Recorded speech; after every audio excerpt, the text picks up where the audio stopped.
අපි අද විදේශ වෙළඳාමේදී ඉගෙන ගන්න යන්නේ සාපේක්ෂ වාසි න්‍යාය. සාපේක්ෂ වාසි න්‍යාය. ඒක සාපේක්ෂ වාසි න්‍යාය කියපුවම අපි එතන සාපේක්ෂ වාසි න්‍යාය අර්ථ දක්වන්න පුළුවන් වෙනවනේ.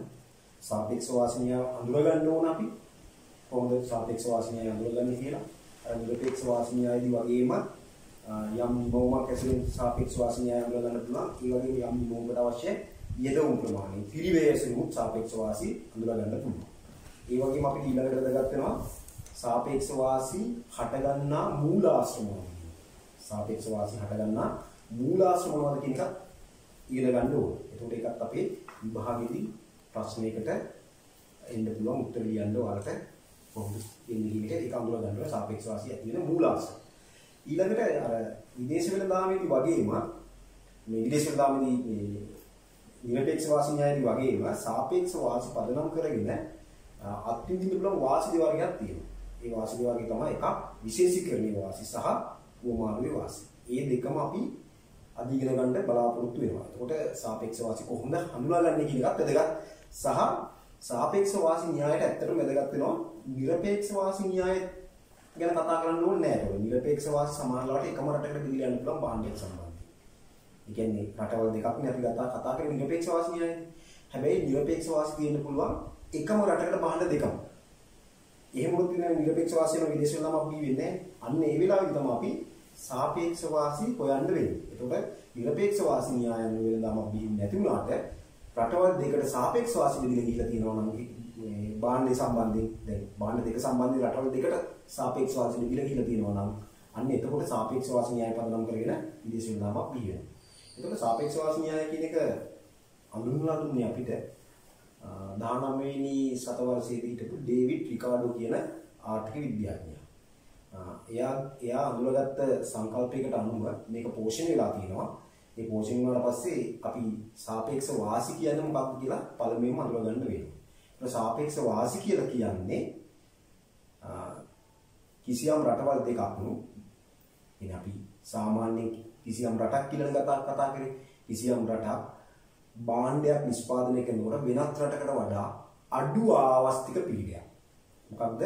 කිසියම් රටක් භාණ්ඩ නිෂ්පාදනය කරනකොට කිසියම් භාණ්ඩයක් නිෂ්පාදනය කරනකොට අනෙක් රටවලට වඩා නැත්නම් අනෙක් රටවල් වලට වඩා අඩු ආවස්තික පිළිවෙලකට භාණ්ඩයක් නිෂ්පාදනය කරනවා නම් අන්න ඒකට අපි කියනවා සාපේක්ෂ වාසි කියලා. එතකොට සාපේක්ෂ වාසි න්‍යායම් කියලා කියන්නේ නම් එහෙම රටවල් තමන් අඩු ආවස්තික පිළිවෙලකට භාණ්ඩයක් නිෂ්පාදනය කරනවා නම් ඒ අඩු ආවස්තික පිළිවෙලේ තියෙන භාණ්ඩයට විශේෂීකරණය කරලා ඒකෙන් භාණ්ඩ අතිරික්තයක් නිෂ්පාදනය කරලා අතිරික්තේ පරිභෝජනය කරලා සාපේක්ෂ අවාසි තියෙන. ඒ කියන්නේ වැඩි ආවස්තික පිළිවෙලක් තියෙන අවස්ථාවේ සාපේක්ෂ අවාසි තියෙන භාණ්ඩය අනිත් රටවල් වලින් ආනයනය කරන්න ඕනේ කියන එක තමයි සාපේක්ෂ වාසි න්‍යායයෙන් පැහැදිලි කරන්නේ. හරි. අපි ඒක ලියමු දෙනවා සාපේක්ෂ වාසි න්‍යාය කියන එක ලියමු. මොකක්ද ගන්න සාපේක්ෂ වාසි න්‍යාය. සාපේක්ෂ වාසි න්‍යාය. ලියන්න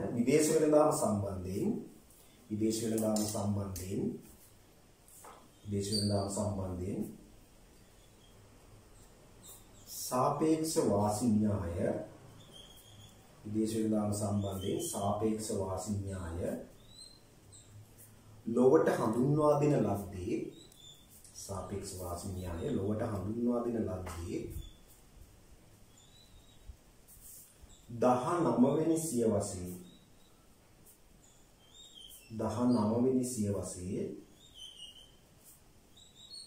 මුල් භාගයේ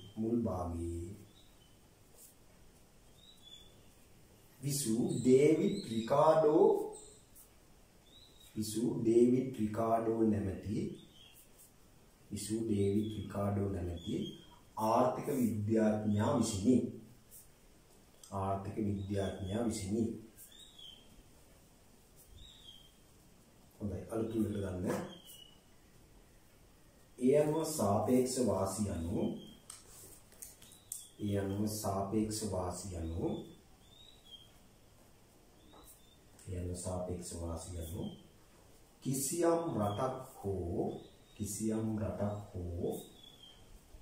කිසියම් රටක් හෝ ආර්ථික ඒකකයක් කිසියම් රටක් හෝ ආර්ථික ඒකකයක් භාණ්ඩයක්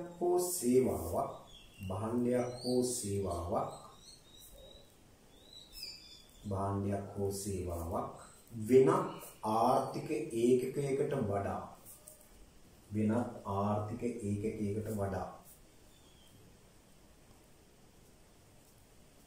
නැතහොත් වෙනත් රටකට සාපේක්ෂව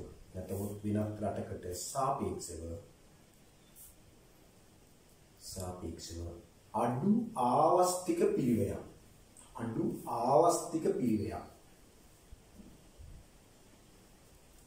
ආවස්තික පිරිවයක් යටතේ එම භාණ්ඩය හෝ සේවාව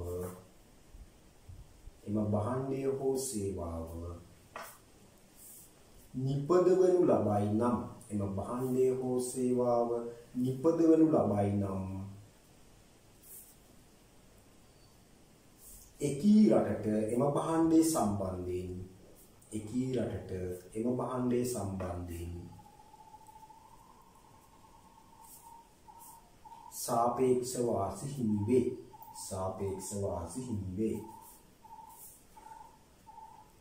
सापेक्ष वासी हिमिवे හොඳයි අර තුලක ගන්න සාපේක්ෂ වාසී න්‍යායෙන් පැහැදිලි කරන්නේ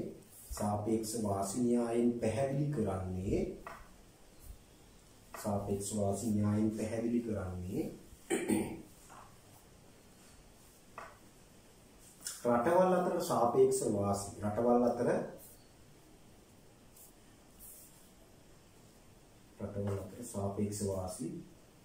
පවතින භාණ්ඩයට හෝ සේවාවට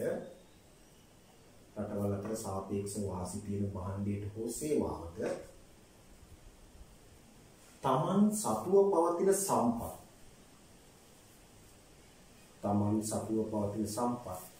සේවා නියුක්ත කොට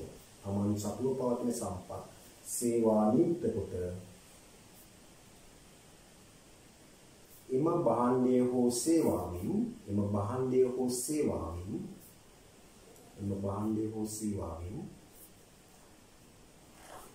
අතිරික්තයක් නිෂ්පාදනය කොට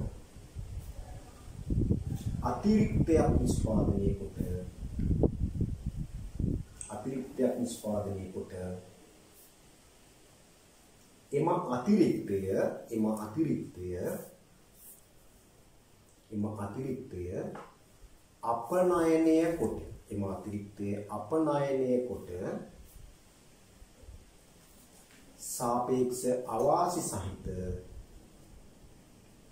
සාපේක්ෂ අවාසි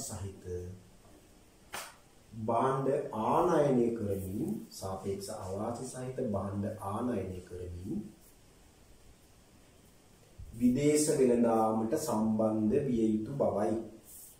විදේශ වෙළඳාමට සම්බන්ධ විය යුතු බවයි.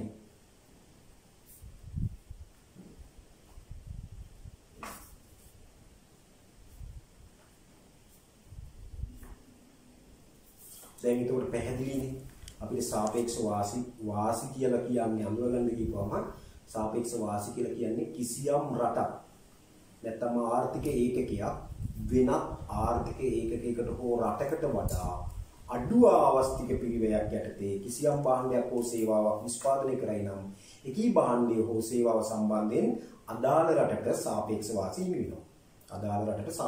හිමිවෙනවා. එතකොට ඒ සාපේක්ෂ වාසි තියෙන භාණ්ඩ ඒ අදාළ රටවල් තමන් සතුව තියෙන නිෂ්පාදන සම්පත් සේවා නියුක්ත කරලා සාපේක්ෂ වාසි තියෙන භාණ්ඩය අතිරික්තයක් නිෂ්පාදනය කරලා ඒ අතිරික්තය අපනයනය කරලා සාපේක්ෂ වාසි තියෙන භාණ්ඩ ආනයනය කළ යුතු බව තමයි මේ න්‍යායයෙන් පැහැදිලි කරන්නේ. දැන් හොඳයි. එතකොට මේ සාපේක්ෂ වාසි න්‍යාය ගැන කතා කරන්න යනකොට අපිට ප්‍රධාන වශයෙන් උපකල්පන කීපයක් මත තමයි මේක ගොඩනගන්න වෙලා තියෙන්නේ. මොකද අපි දැන් අඳින්නේ ස්ථාවර නිෂ්පාදනය කියම ආයින් වක්නේ. දැන් ඉස්සලා ඔයාලට මතකයි නිරපේක්ෂ වාසි න්‍යාය ගැන කතා කරනකොට අපි යන්නේ ස්ථාවර ආවස්තික පිළිවෙතේ නිෂ්පාදන හැකියාව ආයින් වක්ය.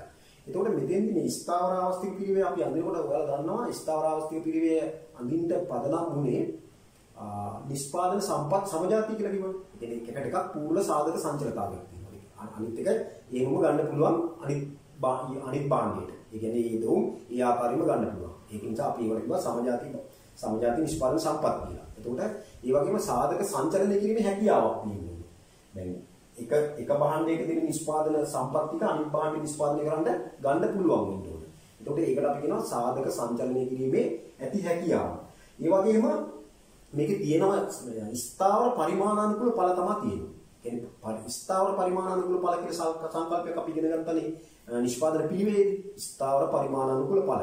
ඒතකොට ස්ථාවර පරිමාණානුකූල ඵල තියෙනවා කියන උපකල්පනයේ ඉන්නවා. ඒ වගේම තවත් උපකල්පනයක් තමයි මේ භාණ්ඩ නිෂ්පාදනය කරනකොට බාහිරතා පිළිබඳ සැලකිලිමත් වෙන්නේ නැහැ කියන එක. බාහිරතා පිළිබඳ. එතකොට බාහිරතා කියලා කියන්නේ අපි වෙනත් පාර්ශ්වයකට වෙන බලපෑමක් නේ. ඒතර වෙනත් පාර්ශ්වයකට වෙන බලපෑම පිළිබඳව සැලකිලිමත් වෙන්නේ නැහැ. ඒ වගේම ප්‍රවාහන පිළිවෙලක් සාපේක්ෂ වාසි සම්බන්ධයෙන් ප්‍රවාහන පිළිවෙලක් නැතයි කියන එක උපකල්පන විදිහට ගන්නවා. අපි මේ උපකල්පන ටික තියාගමු කියන්නේ සාපේක්ෂ වාසි න්‍යායට පදනම් වන උපකල්පන. සාපේක්ෂ වාසි න්‍යායට පදනම් වන උපකල්පන.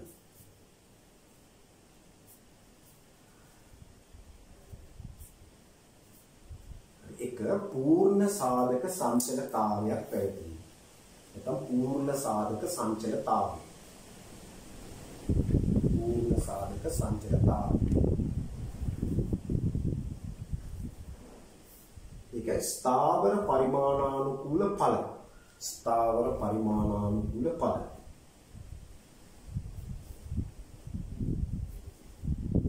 ඊළඟට තමයි නිෂ්පාදනය හෝ පරිභෝජනය ආශ්‍රිතව. නිෂ්පාදනය හෝ පරිභෝජනය ආශ්‍රිතව.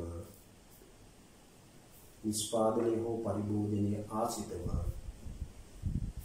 බාහිරතා හට නොගන්නා බව. බාහිරතා හට නොගන්නා බව.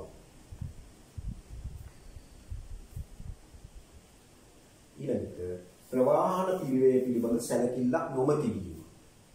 ප්‍රවාහන පිළිවෙල පිළිබඳ සැලකිල්ලක් නොමැති වීම. දැන් මේක ගැටලුකාරී තත්වයක් හැබැයි. මොකද්ද ප්‍රවාහන පිළිවෙල පිළිබඳ සැලකිල්ලක් නොදැක්වීම කියන එක නේද? එතකොට අපි භාණ්ඩ හුවමාරු කරගන්න යනකොට රටවල් අතර අනිවාර්යෙන් ප්‍රවාහන පිළිවෙලක් තියෙනවානේ. හැබැයි අපි මෙතෙන්දී මේ සරල කරගන්න තමයි මේ උපකල්පනය තියෙන්නේ. මේවා ඇත්තටම මේවා තියෙන දේවල් නෙවෙයි ප්‍රායෝගිකව මේවා මෙහෙම දෙයක් ගැන කතා කරන්න බෑනේ. ප්‍රවාහන පිළිවෙලක් නැහැ කියලා. භාණ්ඩයක් අපනයන කරනකොට ප්‍රවාහන පිළිවෙලක් තියෙනවා. භාණ්ඩයක් ආනයන කරනකොට ප්‍රවාහන පිළිවෙලක් තියෙනවා. නමුත් අපි මේ න්‍යාය ඉගෙන ගන්න සරල කරගන්න තමයි මේ උපකල්පන ටික යොදාගන්නේ. පැහැදිලිද? හරි. මොනවාරි ගැටලුවක් තියෙනවා සාපේක්ෂ වාසි න්‍යාය පදනම් කරගෙන දැන් සාපේක්ෂ වාසි හඳුනාගත්තානේ. සාපේක්ෂ වාසි වල තියෙන උපකල්පනත් අපි කතා කරන්නේ.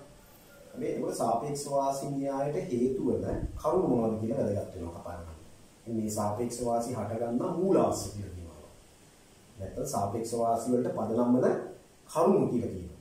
එතකොට මේ මොනවා ඇහුවත් විභාගෙදී අනිවාර්යෙන් උත්තරයක් දෙන්න වෙනවා. දැන් සාපේක්ෂ වාසි ඇති වෙන්න රටකට විශාල වශයෙන් මේ අඩු ආවස්තික ප්‍රක්‍රියාවකට මේ භාණ්ඩයක් හෝ සේවාවක් නිෂ්පාදනය කරන්න එයාලට හේතු වෙන කරුණු ටිකක් තියෙනවා. ඒ කරුණු මොනවද කියලා අපි අහන්න ඕනේ. ඇත්තට මේ කරුණු ගත්තොත් අපිට මේ කරුණු දෙකක් යටතේ විස්තරාත්මකව කතා කරන්න පුළුවන්. එකක් තමයි ගතික කරුණු. අනිත් එක තමයි ස්ථිතික කරුණු. එන්නේ වෙනස් නොවන කරුණු සහ වෙනස් වෙන කරුණු කියන එක. දැන් අපි ගත්තොත් එහෙම රටක් ස්ථානගත වෙලා තියෙන ආකාරයේ ස්ථානගත වෙලා තියෙන තැන වෙනස් වෙන්නේ නැහැ නේද? ඒක රටක් ස්ථානගත වෙලා තියෙන ආකාරය. ඒ රටේ තියෙන විශාලත්වය හෝ කුඩා බව. ඊළඟ රටට ආවේනික දේශගුණික කාලගුණික සාධක වගේ දේවල් ඒවා වෙනස් වෙන්නේ නැහැ. හැබැයි ගතිකයි කියලා කියන්නේ වෙනස් වෙනවා. දෛනික. වෙනස් වෙන දේවල් තියෙනවා. බොහෝ රටවල් තාක්ෂණික ගවේෂණය කරලා හොඳ තාක්ෂණය හොයාගන්නවා. ඒතර හොඳ තාක්ෂණයක් આવොත් හොඳ තාක්ෂණයක් හොයාගන්න රටවල් වලට යම් භාණ්ඩයක් අඩු පිළිවෙලට නිෂ්පාදනය කරන්න පුළුවන්. එහෙම නැත්නම් ඒක මේ භාණ්ඩයේ ක්වොලිටියට නිෂ්පාදනය කරන්න පුළුවන්. එතකොට වෙනත් රටකට වඩා අඩු ආස්තික පිළිවෙලක් ඇත්තේ මේ භාණ්ඩ නිෂ්පාදනය කිරීමේ හැකියාව අර කීන රටකට තියෙනවා. ඒ වගේම රාජ්‍ය ප්‍රතිපත්ති ඒවා නිතර වෙනස් වෙන්න පුළුවන්. සමහර රාජ්‍යයන් වල රාජ්‍ය ප්‍රතිපත්ති වෙනස් වෙන්න පුළුවන්. ඊළඟට ඒ වගේම අභිරුචිය ඒ රටේ ඉන්න මිනිස්සුන්ගේ රටේ ඉන්න පාලකයන්ගේ රටේ ඉන්න ප්‍රතිපත්ති සම්පාදනය කරන්නන්ගේ අභිරුචිය වෙනස් වෙන්න පුළුවන් කාලෙන් කාලෙට නේද? මේවා නිතර වෙනස් වෙන සාධකයන්. අන්නේ වෙනස් වෙන සාධකත් එක්ක ඊළඟට කිසියම් භාණ්ඩයක් නිෂ්පාදනය කරනකොට ඇත්තටම මේ භාණ්ඩ නිෂ්පාදනය කිරීමේ පරිමාණානුකූල පිරිමැසුම් ඇති වෙන්න පුළුවන්. මේවා එක රටකට පරිමාණානුකූල පිරිමැසුම් ගොඩක් තියෙන්න පුළුවන් වෙනත් රටකට වඩා. එතකොට මේවා පදනම් කරලා ගත්තම මෙන්න මේවා තමයි සාපේක්ෂ වාසී හටගන්නා මූලාශ්‍ර කියලා කියන්නේ. නැත්නම් සාපේක්ෂ වාසී ඇතිවීමට බලපාන කරුණු කියලා කියන්නේ මෙන්න මේ ටිකට. අපි එහෙනම් මේ ටිකක් නෝට් එකේ ගමු. හරි. මාතෘකාවක් විදිහට පොඩි අනුමාතෘකාවක් ලියා ගන්න. සාපේක්ෂ වාසී න්‍යාය තීරණය කිරීමට බලපාන සාධක. සාපේක්ෂ වාසී න්‍යාය තීරණය කිරීමට බලපාන සාධක.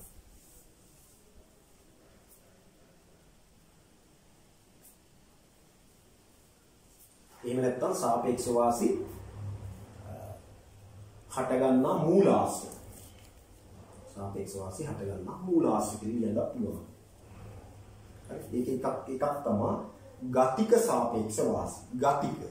පළවෙනි අවස්ථාව පිළිගමු. ගතික සාපේක්ෂ වාසී. ගතිකයි කියලා කියන්නේ මොකක්ද? නිතර වෙනස් වෙන. නිතර වෙනස් වෙන දේ ගතිකයි කියලා කියන්නේ. ඩයිනමික් කියලා කියනවා. ගතික. හරි. ඒ අර්ථය අපිට පළවෙනියෙන් වෙනස් වෙන දේ තමයි තාක්ෂණික. මේ තාක්ෂණික වෙනස්කම්. එහෙනම් තාක්ෂණික වෙනස්කම්. තාක්ෂණික වෙනස්කම්. මේ භාණ්ඩ ප්‍රභේදනය. නිතර භාණ්ඩ ප්‍රභේදනය කරන්න පුළුවන්. දැන් වාහන වල පේනවනේ. ඔයාලට දැන් හොඳට තේරෙනවා මේ ඉස්සරලා ආපු වාහනයකට වඩා අලුතින් එන වාහනේ ටිකක් අලුත් ෆීචර්ස් ටිකක් එකතු කරලා තියෙනවා. නේද? ඒවා තමයි ප්‍රභේදනය කියලා කියන්නේ. අන්න එහෙනම් අපිට කියනවා භාණ්ඩ ප්‍රභේදනය කියලා තව එකක් කියන්න පුළුවන්. ඊළඟට පරිමාණානුකූල පිරිමැසුම්. පරිමාණානුකූල පිරිමැසුම්. පරිමාණානුකූල පිරිමැසුම්. ඊළඟට තමයි රාජ්‍ය ප්‍රතිපත්ති වල වෙනස්කම්. රාජ්‍ය ප්‍රතිපත්ති වල ඇති වෙන වෙනස්කම්. රාජ්‍ය ප්‍රතිපත්ති වල ඇති වෙන වෙනස්කම්. ඊළඟට රටවල අභිරුචියේ ඇති වෙන වෙනස්කම්. රටවල අභිරුචියේ ඇති වෙන වෙනස්කම්. රටවල අභිරුචියේ ඇති වෙන වෙනස්කම්. ඒතර අපි කීයක් කිව්වද ගතික කරුණු? ගතික කරුණු තාක්ෂණික වෙනස්කම්, භාණ්ඩ ප්‍රභේදනීය වෙනස්කම්, පරිමාණානුකූල පිරිමැසුම්, රාජ්‍ය ප්‍රතිපත්ති වල ඇති වෙන වෙනස්කම් සහ රටවල් වල අභිරුචියේ ඇති වෙන වෙනස්කම් කියන කරුණු පහක් කිව්වා. හරි. ඊළඟ ලියන්න ස්ථිතික වෙනස්. ස්ථිතික සාපේක්ෂ වාසී. ස්ථිතික සාපේක්ෂ වාසී. ඒවා වෙනස් වෙන දේවල් නෙවෙයි. ස්ථිතිකයි කියලා කියන්නේ. එහෙනම් රටකට වෙනස් නොවන දේවලු බලපානවා සාපේක්ෂ වාසී ඇති වෙන්නේ. මොනවද? එක රටේ පිහිටීම හා විශාලත්වය. රටේ පිහිටීම හා විශාලත්වය. රටේ පිහිටීම හා විශාලත්වය. ඊළඟට කාලගුණික දේශගුණික සාධක. කාලගුණික දේශගුණික සාධක.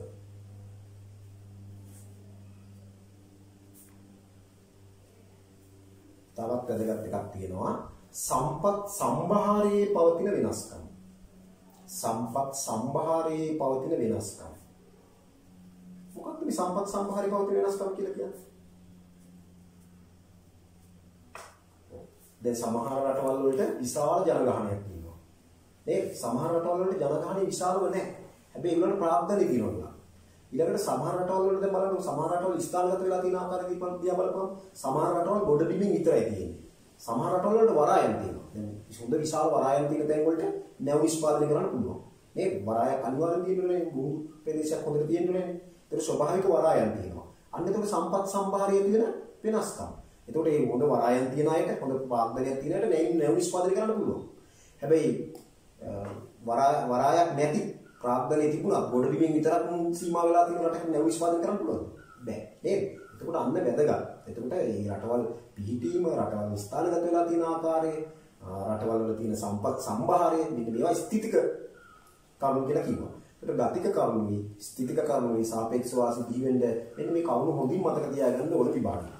මොකද විභාගෙට මේවා අපිට ස්ථිතික කරුණු මොනවද, ගතික කරුණු මොනවද කියලා අහන්න පුළුවන්. හරි. රයිට්. හොඳයි. අපි දැන් සාපේක්ෂ වාසී න්‍යායට හේතු වන කරුණු නැත්නම් ඊවල මූලාශ්‍ර ගැන කතා කරා. ඒ වගේම අපිට සාපේක්ෂ වාසී අඳුර ගන්න පුළුවන් අවස්ථා දෙකක් තියෙනවා. ඒ එක අවස්ථාවක් තමයි කිසියම් යෙදවුම් ප්‍රමාණයකින් ලබා ගන්නා නිමවුම ඇසුරෙන්. එහෙම නැත්නම් අනිත් අවස්ථාව තමයි යම් නිමවුමකට අවශ්‍ය යෙදවුම් ඇසුරෙන් සාපේක්ෂ වාසිය අඳුර ගන්න පුළුවන්. එතකොට යම් නිමවුමකට අවශ්‍ය යෙදවුම් කියලා කිව්වොත් අපි නිරපේක්ෂ වාසිය කිව්වේ ඒක පිළිවෙල කියලා. එහෙනම් කාර්යක්ෂමතාවය සහ පිළිවෙල පදනම් කරගෙන සාපේක්ෂ වාසි න්‍යායත් අවස්ථා දෙකකදී අඳුර ගන්න පුළුවන්. අපි මේකේ පළවෙනි අවස්ථාව ගැන කතා කරමු. හරි අපි ඒක පොඩ්ඩක් ලියන්නකෝ. ලියන්න මෙන්න මෙන්න. හරි මේ ලියන්න සාපේක්ෂ වාසි න්‍යාය පිළිවෙල කළ හැකි අවස්ථා දෙකකදී. සාපේක්ෂ වාසි න්‍යාය පිළිවෙල කළ හැකි අවස්ථා දෙකකදී. අවස්ථා දෙකකදී.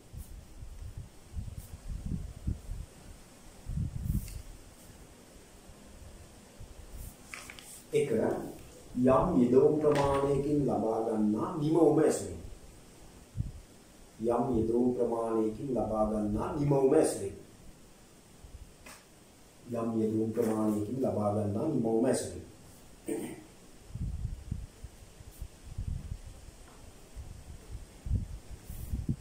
දෙක යම් නිමවුමක් සඳහා අවශ්‍ය වෙන යෙදවුම් ඇසුරින්. යම් නිමවුමක් සඳහා අවශ්‍ය වෙන යෙදවුම් ඇසුරින්. හොඳයි. ඒකේ පළවෙනි අවස්ථාව ගැන කතා කරමු. යම් යෙදවුම් ප්‍රමාණයකින් ලබා ගන්නා නිමවුම ඇසුරින්. යම් යෙදවුම් ප්‍රමාණයකින් ලබා ගන්නා නිමවුම ඇසුරින් සාපේක්ෂ වාසි හඳුනා ගැනීම. සාපේක්ෂ වාසි හඳුනා ගැනීම. හරි මෙහෙම ලියන්න. A හා B නැමැති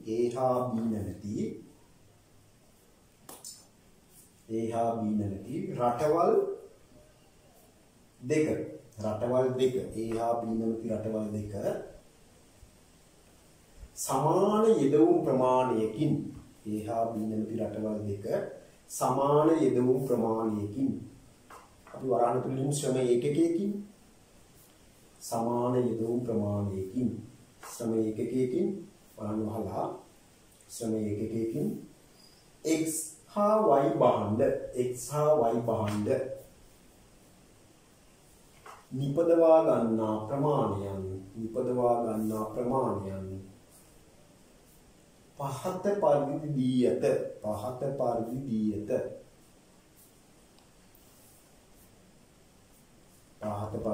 බලන්න රට x භාණ්ඩය y භාණ්ඩය. ඒ රට ශ්‍රම ඒකකයකින් x භාණ්ඩයෙන් 3ක් නිෂ්පාදනය කරනවා. ඒ රට ශ්‍රම ඒකකයකින් y භාණ්ඩයෙන් 9ක් නිෂ්පාදනය කරනවා. B රට ශ්‍රම ඒකකයකින් x භාණ්ඩයේ 5ක් නිෂ්පාදනය කරනවා. B රට y භාණ්ඩයෙන් ශ්‍රම ඒකකයකින් 10ක් නිෂ්පාදනය කරනවා. දැන් අපිට පැහැදිලිව පේනවා මේක දිහා බලපුවම ඔයාලට පැහැදිලිව පේනවා x භාණ්ඩයේ සම්බන්ධයෙන් නිරපේක්ෂ වාසි කියන්නේ කාටද? x භාණ්ඩයේ සම්බන්ධයෙන් නිරපේක්ෂ වාසි කියන්නේ. ඒ කියන්නේ නිරපේක්ෂ වාසි කියලා කියන්නේ වැඩි නිෂ්පාදනය කරන ප්‍රමාණය බලන්න ඕනේ. ශ්‍රම ඒකකයකින් x භාණ්ඩය A රට 3ක් නිෂ්පාදනය කරනකොට B රට 5ක් නිෂ්පාදනය කරනවා. එහෙනම් x භාණ්ඩයේ සම්බන්ධයෙන් නිරපේක්ෂ වාසීන් වෙන්නේ B රටට. ඒ වගේම බලන්න y භාණ්ඩයේ සම්බන්ධයෙන් y භාණ්ඩයේ සම්බන්ධයෙන් B රටට තමයි නිරපේක්ෂ වාසී තියෙන්නේ. නේද? y භාණ්ඩයේ සම්බන්ධයෙන් ශ්‍රම ඒකකයකින් A රට නිෂ්පාදනය කරන්නේ 9යි. නමුත් ශ්‍රම ඒකකයකින් B රට y භාණ්ඩය නිෂ්පාදනය කරන එක 10යි. එහෙනම් y භාණ්ඩයේ සම්බන්ධයෙන් B රට තමයි නිරපේක්ෂ වාසී වෙන්නේ. දැන් එකම රටට තමයි නිරපේක්ෂ වාසී B වෙලා තියෙන්නේ භාණ්ඩ දෙකටම. ඒ කියන්නේ x භාණ්ඩයේ සම්බන්ධයෙන් y භාණ්ඩයේ සම්බන්ධයෙන් B රට තමයි නිරපේක්ෂ වාසී වෙන්නේ. ඒ වුණොත් විදේශ වෙළඳාමක් වෙන්නේ නැහැ. වෙළඳාමකට පදනමක් වෙන්නේ නැහැ නිරපේක්ෂ වාසී න්‍යාය අනුව. දැන් එහෙනම් අපිට නිරපේක්ෂ වාසී න්‍යාය අනුව වෙළඳාමක් බිහි වෙන්නේ නැත්නම් සාපේක්ෂ වාසී අනුව වෙළඳාමක් බිහි වෙන්න පුළුවන්ද කියලා බලන්න අපි සාපේක්ෂ වාසී හඳුනා ගන්න ඕනේ. සාපේක්ෂ වාසී හඳුනා ගන්න නම් අනිවාර්යයෙන්ම මේ භාණ්ඩ දෙවර්ගයේ නිෂ්පාදනයේ සම්බන්ධයෙන් ඒ රටේ ආවස්තික පිළිවෙල ගණනය කරන්න ඕනේ. ඒ රටේ ආවස්තික පිළිවෙල ගණනය කරන්න ඕනේ. ආවස්තික පිළිවෙල අනුව අපිට කොහොමද සාපේක්ෂ වාසි බෙදලා දීලා තියෙන්නේ කියන එක අඳුර ගන්න පුළුවන්. හොඳයි. අපි යටින් ලියාගමු මෙහෙම. මෙහෙම ලියන්න. ඉහත උදාහරණයට අනුව නැත්නම් ඉහත සංඛ්‍යා දත්ත වලට අනුව. ඉහත සංඛ්‍යා දත්ත වලට අනුව. ඉහත සංඛ්‍යා දත්ත වලට අනුව x හා y භාණ්ඩ දෙවර්ගයේම සඳහා x හා y භාණ්ඩ දෙවර්ගයේම සඳහා නිරපේක්ෂ වාසි පවතින්නේ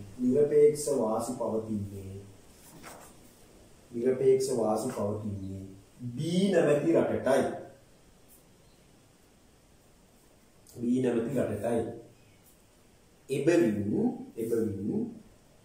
එබැවින් නිරපේක්ෂ වාසි න්‍යාය අනුව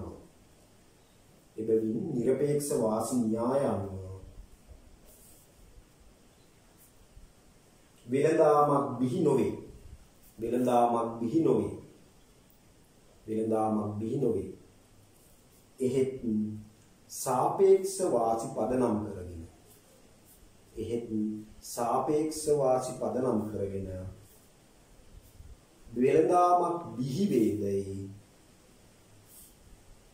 වෙළඳාමක් බිහි වේදයි සොයා බැලීම සඳහා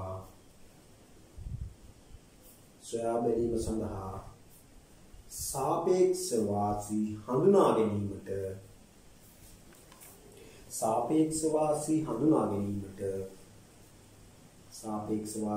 ගැනීමට භාණ්ඩ නිෂ්පාදිතයේ ආවස්තික පිළිවෙය ගණනය කළ යුතුය. භාණ්ඩ නිෂ්පාදිතයේ ආවස්තික පිළිවෙය මේ රටවල් දෙකේ භාණ්ඩ දෙවර්ගයේම ආවස්තික පිළිවෙය මේ විදිහට ගණනය කරන්න පුළුවන්. මම x කියන එක මේ විදිහට ගන්නම්. x වල ආවස්තික පිළිවෙය කියලා කියපුවාම y කැප කරන ප්‍රමාණය මේ y අපි 9ක් නිෂ්පාදනය කරන එක කැප කරනවා කියලා හිතනවා. y කැප කරන ප්‍රමාණය x වැඩි කරන්නේ 3යි. මෙන්න මේක තමයි x වල ආවස්තික පිළිවෙය. x භාණ්ඩයේ ආවස්තික පිළිවෙය කියලා කියන්නේ එතකොට 9 බෙදීම 3යි කියලා කියන්නේ කීයද? 3යි නේ. 9 බෙදීම 3යි කියලා කියන්නේ 3යි. හරි. x වල ආවස්තික පිළිවෙය. ඒ කියන්නේ x වල ආවස්තික පිළිවෙය කියලා කියන්නේ x භාණ්ඩයෙන් එක එකක් නිෂ්පාදනය කරන්න හැම වෙලාවෙම y භාණ්ඩයෙන් 3ක් කැප කරන්න ඕනේ. x භාණ්ඩයෙන් එකක් නිෂ්පාදනය කරන්න හැම වෙලාවෙම y භාණ්ඩයෙන් 3ක් කැප කරන්න ඕනේ. එතකොට y වල ආවස්තික පිළිවෙය කියලා කියන්නේ මේ අපි කතා කරන්නේ ඒ රටනේ. ඒ රට. y වල ආවස්තික පිළිවෙය කියලා කියන්නේ x භාණ්ඩයේ කැප කරන ප්‍රමාණය බෙදනවා y භාණ්ඩයේ වැඩි කරන ප්‍රමාණය. x 3ක් කැප කරලා y 9ක් වැඩි කරන්නේ. එතකොට එතන ආවස්තික පිළිවෙය වෙන්නේ 3න් 1යි. 3න් 1යි කියලා කියන්නේ 0.3යි කියලා ගන්න පුළුවන්. 0.3යි කියලා ගන්න පුළුවන්. මේ කියන්නේ ඒ රටේ x වල ආවස්තික පිළිවෙයයි y වල ආවස්තික පිළිවෙයයි අපි කතා කරන්නේ. එහෙනම් අපිට b රටෙත් දැන් මේ විදිහට කතා කරන්න පුළුවන්. b රට සම්බන්ධයෙන් x වල ආවස්තික පිළිවෙයයි y වල ආවස්තික පිළිවෙයයි. එතකොට x වල ආවස්තික පිළිවෙය කියලා කියන්නේ y කැප කරන ප්‍රමාණය x වැඩි කරන ප්‍රමාණය. එතකොට x කැප කරන ප්‍රමාණය y කැප කරන ප්‍රමාණය x වැඩි කරන ප්‍රමාණය. නේද? එතකොට එහෙනම් B රට x එකක් නිෂ්පාදනය කරන්න නම් y දෙකක් කැප කරන්න ඕනේ. B රට x එකක් නිෂ්පාදනය කරන්න y දෙකක් කැප කරන්න ඕනේ. පැහැදිලිද මේක? හරි. ඊළඟට ඒ වගේම අපිට y භාණ්ඩයේ ආවස්තික පිළිවෙල ගැන කතා කරන්න පුළුවන්. y භාණ්ඩයේ ආවස්තික පිළිවෙල වෙන්නේ x කැප කරන ප්‍රමාණය වැඩි කරනවා y වැඩි කරන ප්‍රමාණය. එතකොට x කැප කරන්නේ 5ක්. x 5ක් කැප කරලා y වැඩි කරන්නේ 10ක්. එතකොට දෙකෙන් එකයි. දෙකෙන් එකයි කියන්නේ 0.5 කියලා ගන්නවා. නේද? 0.5. දැන් අපිට x භාණ්ඩයේ සම්බන්ධයෙන් අඩු ආවස්තික පිළිවෙලක් තියෙන කාරණා බලන්න. x භාණ්ඩයේ සම්බන්ධයෙන් අඩු ආවස්තික පිළිවෙල. x එකක් නිෂ්පාදනය කරන්න y අඩුවෙන් කැප කරන්නේ කවුද කියලා ගන්නවා. මොන රටද කියලා ගන්නවා. දැන් A රටට x එකක් නිෂ්පාදනය කරන්න y 3ක් කැප කරන්න ඕනේ. B රට x එකක් නිෂ්පාදනය කරන y 2යි කැප කරන්න. එහෙනම් x භාණ්ඩයේ සම්බන්ධයෙන් සාපේක්ෂ වාසි වෙන්නේ B කියන රටට. පැහැදිලිනේ? x භාණ්ඩය සම්බන්ධයෙන් සාපේක්ෂ වාසි පවතින්නේ B කියන රටට. ඒ වගේම බලන්න y භාණ්ඩය සම්බන්ධයෙන්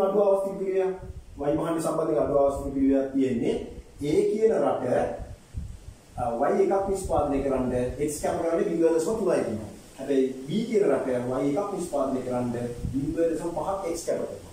භාගයක් කැප කරනවා. එහෙනම් අඩු ආවස්තික පිළිවෙල 0.5ට වඩා 0.3යි. එහෙනම් y සම්බන්ධයෙන් සාපේක්ෂ වාසි හිමි කරගන්නේ y සම්බන්ධයෙන් සාපේක්ෂ වාසි හිමි කරගන්නේ a කියන රට. a කියන රට. දැන් පේනවනේ අර නිරපේක්ෂ වාසි b රටට හිමි වෙලා තිබුණා. සාපේක්ෂ වාසි රටවල් දෙකට බෙදිලා ගිහිලා තියෙනවා. එහෙනම් දැන් මෙතන වෙනදාම කියලා අපි කලින් කතා කරපු විදේශ වෙනදාමේ වාසි සාගත තත්ත්වයන් අත් කරගන්න පුළුවන්. පැහැදිලිද? හරි. රයිට් මේක ලියාගන්න. ඊළඟට b රට කොහොමද සාපේක්ෂව අපි මේකේ නෝට් එක ලියාගමු. මෙහෙම ලියාගන්න. ඉහත පරිදි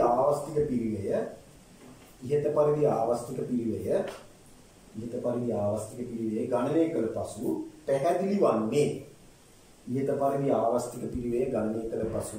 පැහැදිලි වන්නේ එක ඒ නැමැති රටට x භාණ්ඩයෙන් ඒකකයක් නිපදවීමට නැත්නම් x භාණ්ඩයෙන් ඒකකයක් නිපදවීම සඳහා y භාණ්ඩයෙන් ඒකක 3ක් කැප කරන අතර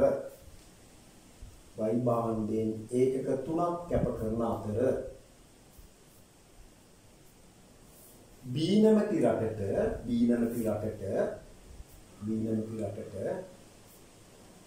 x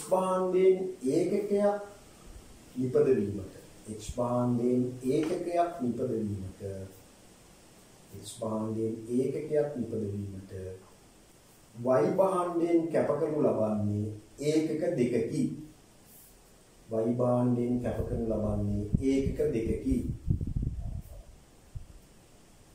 එබැවින් x භාණ්ඩයේ නිපදවීම සම්බන්ධයෙන්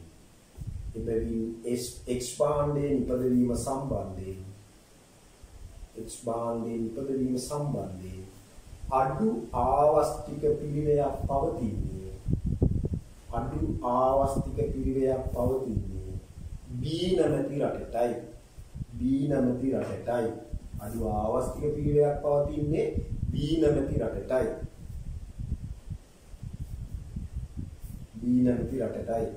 එනිසා x භාණ්ඩයේ නිපදවීමේ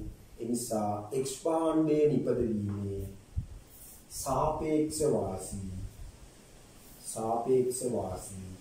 B නැමැති රට හිමි කරගනි.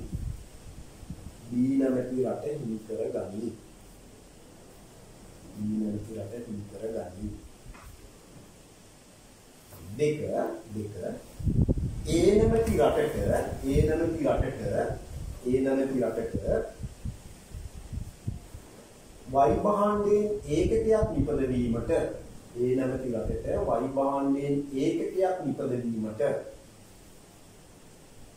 y භාණ්ඩයෙන් ඒකකයක් නිපදවීමට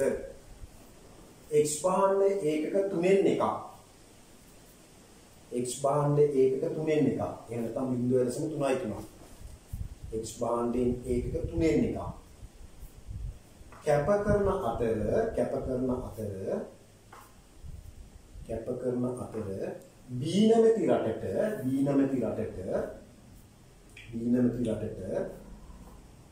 y භාණ්ඩයෙන්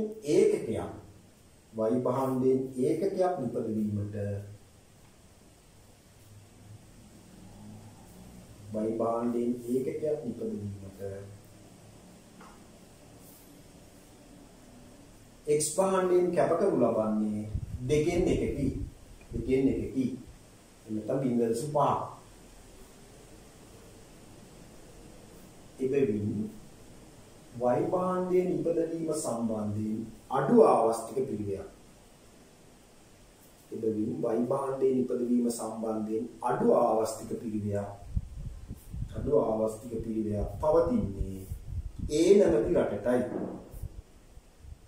පවතින්නේ A නැමැති රටටයි.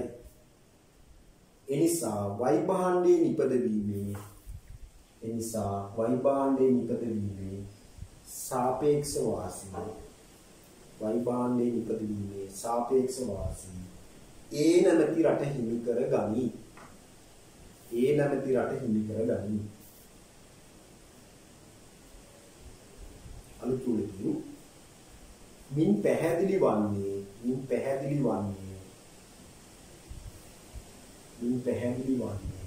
සාපේක්ෂ වාසි න්‍යායට අනුව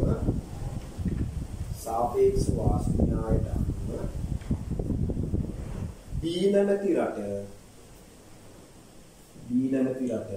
සාපේක්ෂ වාසි සහිත X භාණ්ඩයට විශේෂීකරණය කොට ඉන් අතිරික්තයක් නිපදවා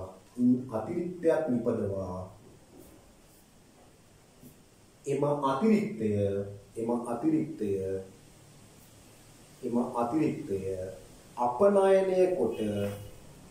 අතිරික්තය අපනයනය කොට සාපේක්ෂ අවාසි සහිත Y භාණ්ඩය ආනයනය කළ යුතු බවයි.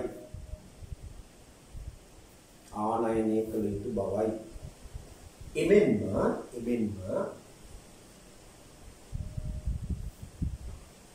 සාපේක්ෂ වාසි සහිත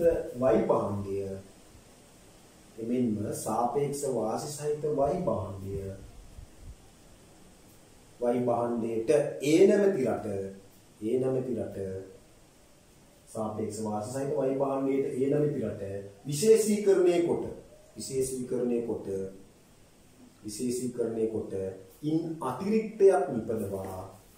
ඉන් අතිරික්තයක් නිපදවා අතිරික්තය අපනයනය කොට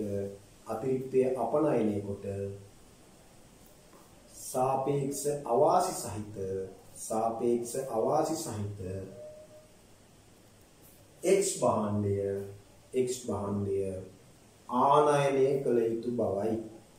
භාණ්ඩය ආනයනය කළ යුතු බවයි.